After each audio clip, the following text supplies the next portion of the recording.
Now, for our American universal health care system, there was a story about those White House boys being abused and stuff. They weren't being human trafficked. They were supposed to stop human trafficking. So those churches can start preaching, right? Let's tell them what Jesus is.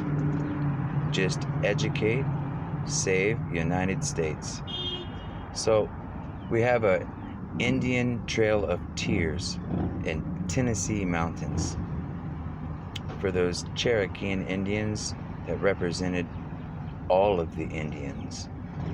So the Trail of Tears is because Mr. Kirk cried a lot growing up, but he didn't cry because people were picking on him or other people or anything that any of those people did to him. He cried for all of the other people, just like Jesus.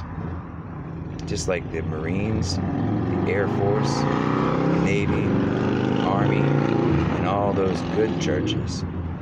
So, if you're on the wrong side of the fight, get back on the right side of the fight. The walk away movement was walk away from evil. I don't know how they're going to do it. Some of them are stuck in there and don't know how to do it. So we said universal healthcare system. What was the inheritance for Mr. Kirk?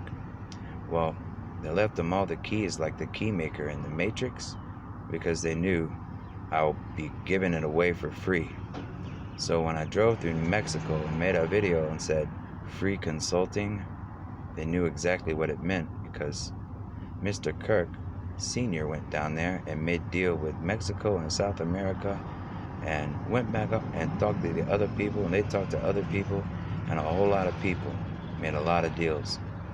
That's what the national debt's for, all the investments in America for the universal healthcare system for the whole world. Now, a lot of the states are starting to work on that project together, and Mr. Kirk was driving around negotiating, making sure everybody were keeping their promises. You could see those trucks driving around saying, helping the world keep their promises, because when we started working on the system again to put it together, it's working down some of the national debt. Politicians and stuff were always talking about how to work down the national debt. Well, the national debt was increasing because none of the work being done for the universal healthcare system. And now that it's starting to be constructed and worked upon, some of the national debt starts to be forgiven. So you see, the Bible meant forgiveness. It doesn't mean that people do whatever they want and forgive. It meant the tax collectors, tax forgiveness for the national debt. Now, Lester Siegel, the Jewish man, will start to understand that Bible a little bit better. Your secret Santa Claus and having Mr. Kirk do all this free work and then complaining about a little bit of money about a boat after he did all that free work for your Jackson Hewitt Taft Services. So, now you know. Now you can start to do the taxes right.